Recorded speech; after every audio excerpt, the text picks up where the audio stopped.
నమస్తే, నేను ప్రశాంత్. సీఎం చంద్రబాబు గారు 20 మంది ఎమ్మెల్యేలకు వార్నింగ్ ఇవ్వడం జరిగింది. వాళ్ళ గురించి మాట్లాడడం జరిగింది. అసలు ఏం మాట్లాడారు, ఎందుకు మరి ఇలా వాళ్ళకి వార్నింగ్ ఇవ్వాల్సి వచ్చింది, దీని గురించి అయితే మాట్లాడేందుకు ప్రస్తుతం మనతో పాటు టీడీపీ స్పోక్స్ పర్సన్ సూర్యదేవర్లత గారు ఉన్నారు. నమస్తే అండి. నమస్తే మేడం. చంద్రబాబు నాయుడు గారు అంటే మనకి ప్రభుత్వం కూటమి ప్రభుత్వం రాకముందే తను అక్కడిక్కడ మనకి పనులు చేయించడం కానివ్వండి, అదేవిధంగా ఎమ్మెల్యేల మీద యాక్షన్, తన నియోజకవర్గంలో ఉన్న ఎవరైతే ఉంటారో వాళ్ళ మీద యాక్షన్ తీసుకోవడం కానివ్వండి, ఇలా జరిగింది. సో ఇప్పుడు ఈ క్రమంలో తను సీఎం అయ్యాక కూడా తన 20 మంది ఎమ్మెల్యేలని కొందరిని అయితే వార్నింగ్ ఇవ్వడం అని విన్నాము. అసలు ఎందుకని అంటే నారా చంద్రబాబు నాయుడు గారు అంటేనే పని రాక్షసుడు. సో ఆయన దగ్గర పని చేయాలి అని అన్నప్పుడు వాళ్ళు కూడా ఎమ్మెల్యేలుగా ఆయన ఎంత నమ్మి వాళ్ళకి సీట్లు ఇస్తారు. అంటే వాళ్ళు బాబు గారితో ఈక్వల్గా పని చేస్తారు, వాళ్ళు గెలిస్తే నియోజకవర్గానికి ఉపయోగం ఉంటుంది అనే ఒక ఆలోచనలతో ఎంతోమంది, ఇప్పుడు ఒక సీటు ఖాళీ ఉంది, ఒక సీట్లో ఇవ్వాలన్నప్పుడు 3-4 అప్లికేషన్స్ పైనే వస్తాయి. చాలామంది పెట్టుబడి మేము పెట్టుకుంటామంటారు. ఇంతమందిని కాదని ఒక క్యాండిడేట్ని సెలెక్ట్ చేసి ఇస్తే ఆ క్యాండిడేట్ గెలిస్తే ప్రజలకి దగ్గరగా ఉండకపోతే ఆబ్వియస్లీ కోపం వస్తుంది కదా. అది నారా చంద్రబాబు నాయుడు గారు లాంటి లీడరు. ఆయనకి ఎలా ఉంటుందంటే, ఇప్పుడు పని చేయలేదు కదా, నా నియోజకవర్గాన్ని పక్కన పెట్టలేరు కదా, అక్కడ ఉన్నది కూడా ప్రజలు. సో వాళ్ళందరినీ కూడా ఆ నియోజకవర్గం ఎమ్మెల్యే పని చేయలేదు, అది సొంత పార్టీ వాళ్ళు పని చేయలేదంటే ఇంకెంత బాధ వేస్తుంది. సో ఆయన ఎక్కడా కూడా పనిలో ఎవరు పని చేయకపోయినా ఉపేక్షించే పనే లేదు. సో వాళ్ళని ఆయన గట్టిగా దండిస్తారు, దండించి బుజ్జగించి ఏమైనా చేసైనా ఆయన పని చేయించుకోగలుగుతారు. సో దాంట్లో ఎక్కడ కాంప్రమైజ్ అవ్వరు. అంటే ఇప్పుడు పోటీపడి పనిచేసే తత్వం ఉండాలి వీళ్ళు కూడా, ఎమ్మెల్యేలు కూడా. ఇప్పుడు బాబు గారు అన్నారని కాదు కానివ్వండి. సో ఇప్పుడు ఉన్న పరిస్థితికి, రాష్ట్రం ఉన్న పరిస్థితికి పని చేస్తే కానీ అవ్వదు. సో ఏదో బాగా మిగులు బడ్జెట్ ఉన్న స్టేటా, అట్లాంటిది అభివృద్ధి చెందిపోయిన రాష్ట్రమా అంటే అది కాదు కదా. అక్కడ ఇప్పుడిప్పుడే అది అభివృద్ధి చెందాలంటే కలిసికట్టుగా అందరూ పనిచేస్తేనే అవుతుంది.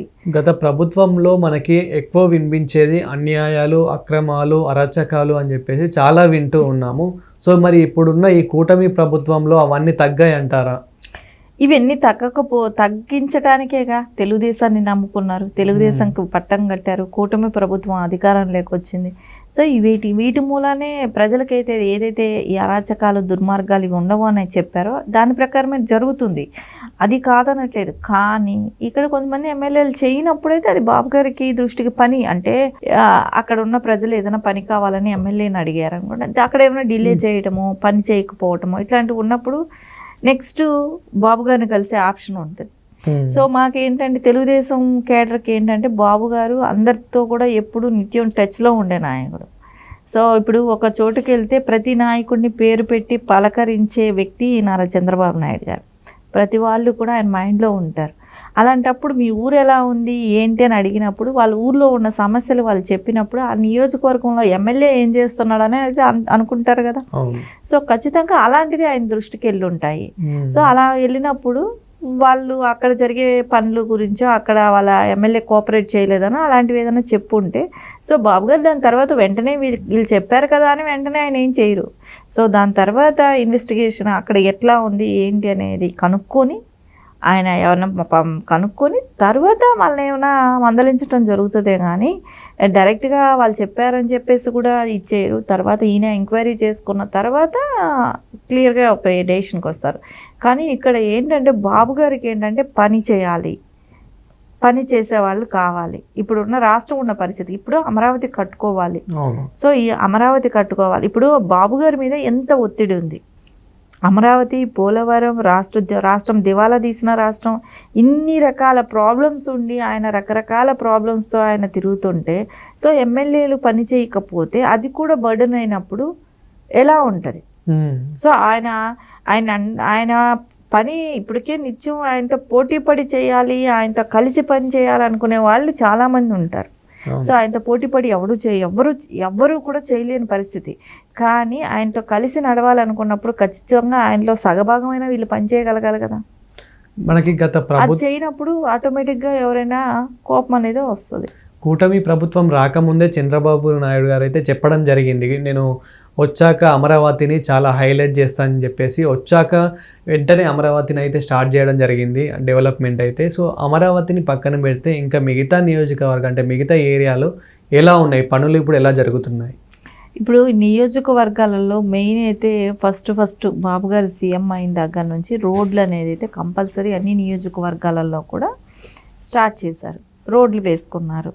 సో తాగునీరు కానివ్వండి, ఇట్లాంటి ఫంక్షన్స్ కానివ్వండి, ఇట్లాంటివి ఏదైతే ఇంపార్టెంట్ నీడీ ఉన్నాయో అన్నా క్యాంటీన్ లాంటివి, ఇలాంటివన్నీ కూడా ప్రజలకి చాలా వరకు అందుబాటులో ఉండటం, అన్ని రకాలుగా కానీ 3 సిలిండర్లు కానివ్వండి, వాళ్ళ దాకా ఇల్లు చేరటం కానివ్వండి, ఇలాంటివన్నీ జరిగాయి. సో ఇవన్నీ కూడా అందరూ కలిసి చేస్తే అవుతాయి. సో ఒక్క బాబు గారు కష్టపడితే అవ్వదు, ఉన్న కొంతమంది మినిస్టర్లు కష్టపడితే అవ్వదు కదా. సో ఎమ్మెల్యేల కోఆర్డినేషన్ ఇక్కడ ఇంపార్టెంట్, అధికారుల కోఆర్డినేషన్ ఇంపార్టెంట్. సో ఈ వ్యవస్థలో ఏ ఒక్కటి ఆగిపోయినా చేయకపోయినా మొత్తం సిస్టమ్ అంతా దెబ్బతింటుంది. సో దానికి అంత నాయకుడు ఎవరు? నారా చంద్రబాబు నాయుడు గారు. సో పేరు ఎవరికి వస్తుంది? సో వీళ్ళు పని చేయాలి కదా. ఆ పని చేయనప్పుడు ఆయన అంటంలో తప్పు లేదు కదా. సో ఆయన ఎవరి కోసం అన్నారు? ఆయన ఇంట్లో పని చేయడాన్ని పిలిచారా? కాదు కదా. ఎవరికి దేనికోసం మీరు ప్రజలకు చెప్పి ఓటు వేయించుకున్నారో, ఏం చేస్తామని చెప్పి ఇచ్చేశారు. సో ఆ పనులు సక్రమంగా చేయండి అని చెప్పారు. సో దానిలో ఖచ్చితంగా మన వాడైనా కూడా తప్పుని తప్పుగా ఖండించే తత్వం నారా చంద్రబాబు నాయుడు గారిది. సో ఇలాగే అంటే ఇప్పుడు జనసేన కానివ్వండి, బీజేపీ కానివ్వండి, సో జనసేన ఎమ్మెల్యేలు, బీజేపీ ఎమ్మెల్యేలు సో ఏ విధంగా వర్క్ చేస్తున్నారు మీకు తెలిసినంత వరకు? ఇప్పుడు ఎవరు పార్టీ వాళ్ళు చూసుకుంటారు. వాళ్ళ పార్టీ వాళ్ళు. సో అది కూడా కంప్లైంట్ బాబు గారి వరకు వచ్చాయని ఒక సీఎం కాబట్టి, నారా చంద్రబాబు నాయుడు గారు సీఎం కాబట్టి ఆయన దృష్టికి వచ్చాయనుకోండి, ఖచ్చితంగా వాళ్ళని కూడా పిలిపించి మాట్లాడతారు. సో ఏంటంటే ఇక్కడ రాష్ట్రం మొత్తం కూడా కూటమి ప్రభుత్వం అన్నా కూడా అండి, ఇప్పుడు తెలుగుదేశం ఓట్ బ్యాంక్ కూడా అక్కడక్కడ వేస్తేనే వచ్చింది. సో ఖచ్చితంగా ఎక్కడ ఏది జరిగినా కూడా విమర్శించే అడిగే రైట్స్ కానివ్వండి, సొంత పార్టీ వాళ్ళనే వదలనప్పుడు సో ఎక్కడ ఏ ఎమ్మెల్యే కూడా సరిగా లేకపోయినా ఎవరైనా ప్రశ్నిస్తారు. రేపు బీజేపీ అయినా కూడా ఎక్కడైనా తెలుగుదేశం ఎమ్మెల్యే సరిగా పనిచేయలేదు, సో ఫెయిల్యూర్ అయ్యారు అని అన్నప్పుడు వాళ్ళైనా అడుగుతారు కదా. అట్లాగే జనసేన ఆయన.